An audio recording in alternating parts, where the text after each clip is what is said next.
যারা সিল্কের পোশাক পরে পুরুষ হয়ে, নবী করিম সাল্লাল্লাহু আলাইহি ওয়াসাল্লামের হাদিসে তাদেরকেও জান্নাতে নো এন্ট্রির কথা বলা হয়েছে।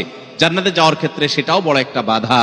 তাহলে 16 প্রকারের মানুষ পেলাম যারা জান্নাতে যেতে পারবে না বলে নবী করিম সাল্লাল্লাহু আলাইহি ওয়াসাল্লামের বিভিন্ন হাদিসে সাবধান করা হয়েছে, সতর্ক করা হয়েছে, কোরআনের বিভিন্ন আয়াতে সাবধান করা হয়েছে যে এই 16 প্রকারের মানুষ তারা জান্নাতে যেতে পারবে না।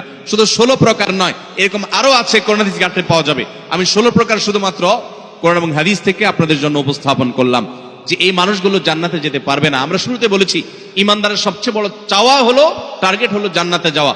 সে জান্নাতেই যদি যেতে না পারি, তাহলে আমার আর এই দুনিয়াতে আমার কর্ম, আমার ঈমান, এগুলো আমাকে কি উপকার করলো? যদিও ঈমান থাকলে আপনি এই সমস্ত গুনাহগুলো লিপ্ত হওয়ার কারণে জাহান্নামে গেলেও একসময় আপনি জান্নাতে আসবেন, এটাই আহলে সুন্নাত জামাতের আকীদা, এটাই বিশুদ্ধ বিশ্বাস। কিন্তু তারপরেও জাহান্নাম তো এমন জায়গা যেখানে এক মুহূর্তের জন্য গিয়ে সহ্য করার কথা নয়। অতএব ঈমানদার প্রথম চান্সে জান্নাতে যেতে চাইবে। আর প্রথম চান্সে যদি জান্নাতে যেতে চান, জাহান্নামের কোন স্পর্শ ছাড়া যদি জান্নাতে যেতে চান, তাহলে এই 16 বদভ্যাস থেকে, 16টি অপরাধ থেকে নিজেকে বাঁচাবার চেষ্টা করতে হবে। আল্লাহ আমাদের সবাইকে সেই তৌফিক দান করুন।